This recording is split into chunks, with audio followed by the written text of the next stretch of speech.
শুভ বিবাহের আজকের পর্বে রিভিউ নিয়ে বাংলা সিরিয়াল সমাচার তোমাদের সামনে চলে এসেছে। তো শুরুতেই সুধাকে বলতে বলা হয় যে কালকে রাত্রে তার সাথে কি কি ঘটনা ঘটেছে। তো সেই মতো করে সুধাকে কিভাবে আটকে রাখা হলো, কিভাবে কি হলো, সবটা ঘটনা কিন্তু বলছে। আর ওদিক থেকে ঝুম্পা বলে যাচ্ছে, না না ওরা সব লাইক করছে, সব মিথ্যে কথা বলছে, আমাকে ফাঁসানোর জন্য বলছে, এরকমটা বলে যাচ্ছে। বলছে সার্থক আর ইমন আমাদের পরিবারের সদস্য হলেও ওরা আমাদের পরিবারের কেউ নয় ইওর অনার। ওরা আমাদের পরিবারের সবসময় মানে ক্ষতি চেয়েছে আর এই ঝুম্পাদের সাথ দিয়েছে। আর আমি আর তেজ যাতে কোর্টে প্রমাণ না নিয়ে আসতে পারি তার জন্য চক্রান্ত করেছে। তবে এক্ষেত্রে মেন কালপ্রিট ওরা নয়, মেন কালপ্রিট হচ্ছে ঝুম্পা, যে এতদিন ধরে সমুদ্রকে ব্ল্যাকমেল করে গেছে। বলছে অন্যায় তো অন্যায় হয় ইওর অনার, সেটা স্ত্রী করুক বা স্বামী। আর এই ঝুম্পার মতো মেয়েরা মানে সমাজে থাকলে না, তারা ছেলেদের জীবনকেও শেষ করে দিতে পারে, এরকম একটা কথা বলছে। আপনি হয়তো সোশ্যাল মিডিয়াতে দেখেছেন যে একটা ভিডিও ভাইরাল হতে, তো ছেলেটা কতটা মানসিকভাবে ভেঙে পড়লে এরকম একটা সিদ্ধান্ত নিতে পারে সেটা আপনি বিচার করুন। সমাজে হয়তো বেশিরভাগ মেয়েরাই নিপীড়িত, তাদের উপর অত্যাচার হচ্ছে, কান পাতলেই হয়তো শোনা যাবে আজকে এই গৃহবধূকে পুড়িয়ে মারা হয়েছে, এরকম অনেক খবর শোনা যাবে। কিন্তু কি বলুন তো, এই ঝুম্পার মতো মেয়েরা না, মানে তাদেরকেও বদনাম করছে।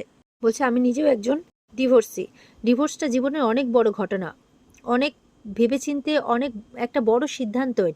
এটা অনেক বড় মানসিক যন্ত্রণা, কেউ চায় না আলাদা হতে, কিন্তু পরিস্থিতি মানুষকে বাধ্য করে। বলছে কিছু সম্পর্ককে জোর করে টিকিয়ে রাখলে না, সে বিষটা আস্তে আস্তে চারপাশে ছড়িয়ে পড়ে। তেজ উঠে বলছে ওদের মধ্যে কোনো সম্পর্কই ছিল না, এই মেয়ে মানে ঝুম্পা ওকে ব্ল্যাকমেল করে গেছে আমার ভাইকে, আর আমার ভাই কিন্তু দিনের পর দিন মানসিক যন্ত্রণা ভোগ করেছে আর এই যন্ত্রণা থেকে বেরোতে চেয়েছে। তাই জজ সাহেবকে অনুরোধ করে যাতে সমুদ্র বসু মল্লিককে এই সম্পর্ক থেকে মুক্তি দেওয়া হয়। সম্রাট বলছে আমি তো কিছু করিনি, আমাদের মধ্যে শুধু বন্ধুত্বেরই সম্পর্ক, আমি শুধু ওকে মেন্টাল সাপোর্ট দেওয়ার চেষ্টা করেছি। তখন জজ সাহেব বারণ করছে সবাই মিলে একসাথে কথা না বলতে। তখন মানে সুধা বলছে যে তুমি যার সাথে সারা জীবন কাটাবে ভাবছো ঝুম্পা, সে কত বড় মিথ্যেবাদী সেটাও তুমি এখন জানতে পারবে। তো এবার মানে কাঠগোড়াতে কিন্তু সেই মেয়েটাকে ডাকা হয়। সেই মেয়েটা বলছে সম্রাটটা কি তার স্বামী, মেয়েটা নাকি তার ওয়াইফ। এটা শুনে তো ঝুম্পা অবাক হয়ে যায়, বলে হ্যাঁ। ঝুম্পাকে বলছে তোমাকেও দিনের পর দিন ঠকিয়েছে, আমাকে বলেছিল একটা কাজে বাইরে যাচ্ছে, একটা ডিল হয়েছে 100 কোটি টাকার, সেটা পেলে আমরা দুবাই চলে যেতাম। ঝুম্পা তো এইসব কথা শুনে অবাক। সম্রাট বলছে না বেবি, তুমি আমাকে ভুল বুঝছো, আমি এসবের মধ্যে নেই। ওই সমুদ্রকে ফেক প্রেগনেন্সি রিপোর্ট দেখিয়ে এরকমভাবে টাকা পয়সা লুটছিল, আমি তো একটু অসহায় মনে করে ওর পাশে দাঁড়িয়েছিলাম, ব্যাস এইটুকুই। তখন মেয়েটা কাঠগোড়া থেকে নেমে বলছে একদম চুপ, না আমার চাই তোমার কোনো টাকা, না তোমার সঙ্গ, আমি তোমার সাথে আর থাকতে চাই না, এই বলে চলে যায়। আর ও বেবি বেবি বলে ডাকতেই থেকে যায়। সম্রাট যখন বাইরে বেরোনোর চেষ্টা করছে তখন কলার ধরে নেয় ঝুম্পা। কি ভেবেছো তুমি, আমাকে ফাঁসিয়ে তুমি একা চলে যাবে? আমি যদি ফাঁসি তো তুমিও ফাঁসবে।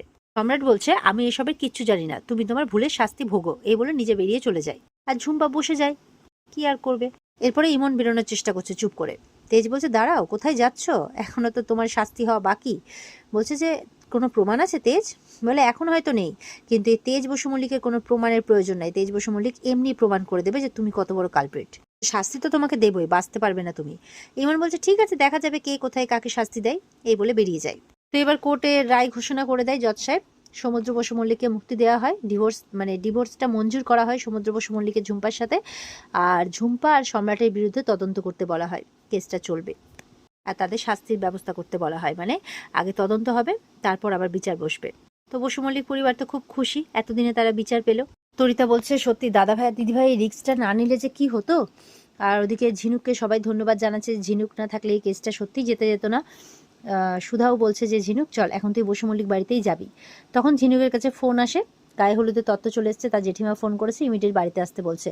ঝিনুক বলছে না রে, ওদিকে গায়ে হলুদের তত্ত্ব চলে এসছে, আমাকে যেতে হবে, এ বলে বেরিয়ে পড়ে। তো সুধা তো চিন্তায় পড়ে যায়, তেজকে বলছে যে তেজ আমাদের কিছু একটা করতে হবে, কিন্তু কি করব আমরা, ঝিনুক নিজেও তো বিয়েটাতে রাজি হয়ে গেছে, এবার ওরা কিন্তু সেটাই ভাবছে। ওদিকে ঠাম্মি বলছে সত্যি তো আজকে তোর বিয়ে, আর আমি নিজে দাঁড়িয়ে থেকে বিয়েটা দেবো বলেছি, সব দায়িত্ব নেবো বলেছি, তাহলে চলো আমরা সবাই এখন আচার্য বাড়িতেই যাই। এই বলে সবাই রওনা হয়। এদিকে আচার্য বাড়িতে তো গায়ে হলুদের সব একদম সরঞ্জাম রেডি হয়ে গেছে, এবার গায়ে হলুদ হবে, ঝিনুককে রেডি করিয়ে নিয়ে আসছে। তো সুধা বলছে ঝিনুককে, জানিস তো বাবা চলে যাওয়ার পর আমি ভেবেছিলাম তোর বিয়েটা আমি ধুমধাম করে দেব, কিন্তু তোর বিয়েটা মানে এরকমভাবে হবে এত তাড়াতাড়ি, এত তাড়াহুড়োর মধ্যে, সেটা আমি ভাবতেও পারিনি। তবে আমি তো তোর দিদি হই রে, আমি তো তোর সবটা জানি, তোর সুখ দুঃখ ভালো মন্দ, তাহলে তোর আমাকে বলতে আপত্তি কোথায়? তুই কেন এই বিয়েটা করতে রাজি হলি তাই বলছে। সুধা বলছে তুই কেন এই মিথ্যে নাটকটা করছিস বলতো? ঝিনুক বলছে না রে দিদি, আমি নাটক কেন করতে যাব, আমি সত্যি খুব খুশি। চুপ করে মানে খুব সিরিয়াসভাবে এই কথাটা বলছে ঝিনুক। বলছে তোর চোখে মুখে যন্ত্রণার ছাপ আমি পরিষ্কার দেখতে পাচ্ছি, তাহলে কেন জেদ করে বিয়েটা করছিস? ঝিনুক বলছে আমি মন থেকেই বিয়েটা করছি, কারণ আমি জানি যে অঙ্কুশ ছাড়া নিঃস্বার্থভাবে আমাকে কেউ ভালোবাসতে পারবে না। ঝিনুক বলছে দেখ অঙ্কুশ খুব ভালো ছেলে, আমি জাস্ট 5 বছর আগে ওকে বলেছিলাম যে আমি দেরাদুনে ল পড়তে যাব, আমি নিজের পায়ে না দাঁড়ানো অবধি বিয়ের কথা ভাবতে পারছি না। ও সেটাকেও সিরিয়াস নিয়েও সেই 5টা বছর ধরে আমার জন্য অপেক্ষা করেছে। এমনটা কে করে বল? এমনকি বিয়ের দিন আমি যে কেস লড়তে গেছি ও সেখানেও আমাকে সাপোর্ট করেছে, ও প্রত্যেকটা ব্যাপারে আমাকে সাপোর্ট করেছে। তাহলে আমি কিভাবে ওকে ছেড়ে যেতে পারি বল? না না না, আমি ওর সাথে এরকমটা করতে পারবো না। সুধা বলছে আমি জানি অঙ্কুশ খুব ভালো ছেলে, কিন্তু সেই মানুষটাকে নিজের মনের মানুষ বানাতে পারবি তো, ভালোবাসতে পারবি তো মন থেকে? এবার সমুদ্রকে সবাই ধরে নিয়ে এসছে। তেজ বলছে দেখ একবার তাকা, ঝিনুকের দিকে তাকা, কি মনে হচ্ছে ও বিয়েটা মন থেকে করছে? রেশমি, আশুতোষ, জ্যোৎস্না সবাই বলছে যা না গিয়ে মনের কথাটা বলে দে না। বলে না আমি এটা পারবো না করতে, কারণ ঝিনুক আর অঙ্কুশ দুজনকে ভালোবেসে বিয়ে করছে, আর আমি তাদের মাঝখানে আসতে পারবো না। বিজিত বলছে তুমি এখান থেকে যেও না, না হলে কিন্তু সারা জীবনের জন্য সবকিছু হারিয়ে দেবে। সমুদ্র মনে মনে বলছে আমি যতই ভালোবাসি না কেন, ঝিনুক আমাকে ভালোবাসে না, আর তাছাড়া একজন ডিভোর্সিকে কে ও ডিজার্ভও করে না, তাই বলছে। পরে সমুদ্র চলে যেতে চাইলে তেজ বলছে যাস না রে ভাই, জীবন কিন্তু মানুষকে দ্বিতীয়বার সুযোগ দেয় না। আশুতোষ বলছে ভালো যখন বেসেছো তখন একটু কষ্ট তো করতেই হবে। জ্যোৎস্না বলছে হ্যাঁ, তার জন্য যদি একটু কিছু নাই করিস তুই তাহলে কিভাবে হবে? এত সহজে কি ভালোবাসার মানুষকে পাওয়া যায় নাকি, তাই বলছে। তো তেজের মা, ঠাম্মি, মেজমা সবাই চলে আসে তাদের আপ্যায়ন করতে গেলে। তারা বলছে ঠিক আছে আপনাকে চিন্তা করতে হবে না, আমরা গিয়ে বসছি, আপনি নিয়ম মতো করে গায়ে হলুদটা সম্পন্ন করুন। এই বলে তারা বসছে। মেজমা তো সমুদ্রের জন্য খুব চিন্তা করছে, কাঁদছে, বলছে যে আমার ছেলেটা তো ঝিনুককে খুব ভালোবাসে। ঝিনুকও তো। ঠাম্মি বলছে কি করবে বলো, বিধাতার লেখন, যার সাথে যার গাঁটছড়া বেঁধে দেবে না তার সাথে তারই হবে, এখানে তো আমার কিছু করার নেই। তাছাড়া আমি তো এই বিয়েটার দায়িত্ব নেব বলেছি, সেটা তো আমাকে পালন করতেই হবে বলো। এদিকে ঝিনুককে তো গায়ে হলুদের জন্য নিয়ে যাচ্ছে। ঝিনুক মনে মনে সমুদ্রের দিকে তাকিয়ে বলছে আজকেও তুমি তোমার মনের কথাটা বলবে না সমুদ্র? তুমি যদি আমাকে বলতে তোমার মনের কথা এসে যে তুমি আমাকে ভালোবাসো, তাহলেই তো আমি আর এই বিয়েটা করতাম না, তাই বলছে। আর ওদিকে সমুদ্র ভাবছে যে ঝিনুক বুঝি মন থেকে অঙ্কুশকে ভালোবেসে বিয়েটা করছে। এদিকে ঝিনুকের গায়ে হলুদ হচ্ছে, আর ঝিনুক কিন্তু ইয়ের দিকেই তাকিয়ে আছে, মানে সমুদ্রের দিকে। ওর সুধাকে গায়ে হলুদের বাটি আনতে বলা হয়, মানে ছেলের বাড়ির তত্ত্বে যে হলুদটা এসছে সেইটা, তো সুধা আনতে চলে যায়। লক্ষ্মী বলছে গায়ে হলুদটা তো এবার হয়ে যাবে। তেজ বলছে না, এবার দেখছি যা করার আমাকেই করতে হবে, গায়ে হলুদটা আমি কিছুতেই হতে দেবো না। সমুদ্র বলছে ছেড়ে দে না, ও তো ভালোবেসে বিয়ে করছে।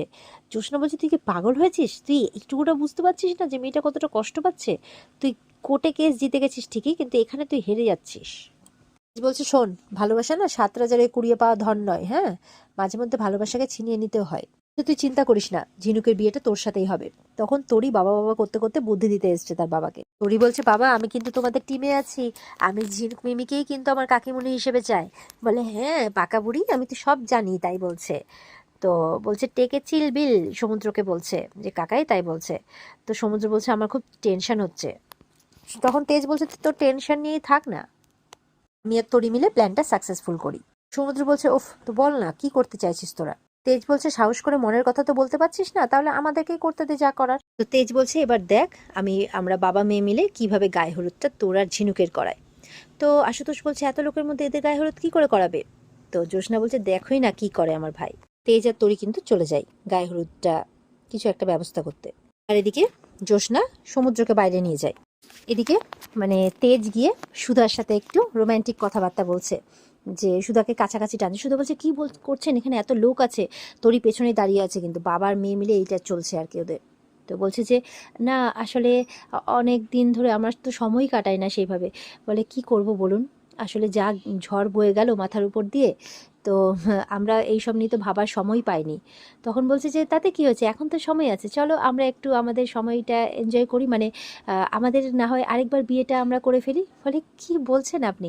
তাছাড়া তুমি হঠাৎ করে এতটা রোম্যান্টিক কী করে হয়ে গেলে গো? কেমন যেন তোমার মুখে দুষ্টুমির একটা ছাপ দেখতে পাচ্ছি আমি, মতলবটা কি তোমার? আর ততক্ষণে তরিকে কিন্তু হাত দিয়ে ইশারা করে দিয়েছে।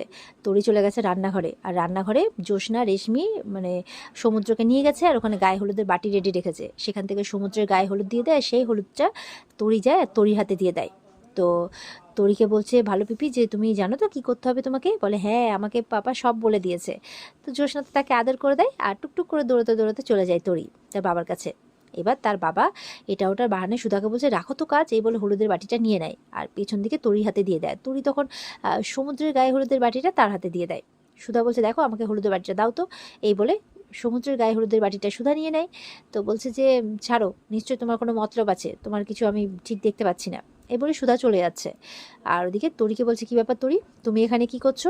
তরি কিন্তু পেছনে হলুদটা লুকিয়ে রেখেছে আর তেজ ইশারা করছে চুপ করতে, কিছু না বলতে।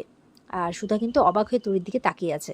আর এখানে আজকের পর্ব শেষ হয়ে যায়। তো বন্ধুরা, এই ছিল আজকের পর্বের রিভিউ। কেমন লাগলো কমেন্টে জানাবে, আর আমাদের সাথে জুড়তে চ্যানেলকে সাবস্ক্রাইব অবশ্যই করবে। দেখা হচ্ছে তোমাদের সাথে আগামীকালকে। সবাই খুব ভালো থাকবে। আজকের মতো এই পর্যন্তই, টাটা।